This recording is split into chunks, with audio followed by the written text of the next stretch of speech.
প্রিয় শিক্ষার্থী বন্ধুরা, আসসালামু আলাইকুম। দেখো সুন্দর একটি কোশ্চেন এখানে সূচক অধ্যায়ে বলতেছে এটার মান কত।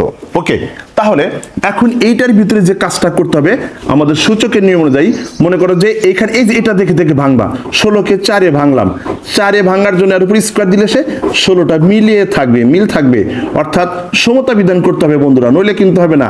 আন্দাজে যে পাওয়ার দিবা তাইলে কিন্তু হবে না। ওকে, এবার লক্ষ্য করো যে এই পাওয়ারের উপরে পাওয়ার আছে, তাহলে পাওয়ারে পাওয়ারে গুণন করা যায়, কিন্তু করব না। সূত্র অ্যাপ্লাই করার জন্য এই ভিতরে পাওয়ারটা বাইরে নেব আর বাইরের পাওয়ারটা ভিতরে নিয়ে আসলাম। ঠিক আছে বন্ধুরা, একটু ভালো করে লক্ষ্য করো। এবার অনের উপর স্কয়ার দিলাম, কি এবার স্কয়ার মাইনাস বি স্কয়ারের সূত্র অ্যাপ্লাই করা হবে।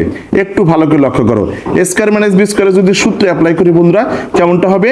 এই এ প্লাস বি ইন্টু এই এ মাইনাস বি। ওকে, আর এটা যেমন আছে তেমনই থাকবে। ঠিক আছে বন্ধুরা, দেখো এবার এটা সুন্দর মিলে গেছে, তখন আমাদের কি কেটে গেল, ভাগ হয়ে গেল, আমাদের আনসার হয়ে গেল এই 4 টু দি পাওয়ার a + 1। দেখছো কত সুন্দর অঙ্ক, ওয়াও অঙ্ক এগুলো, ওয়াও ওয়াও।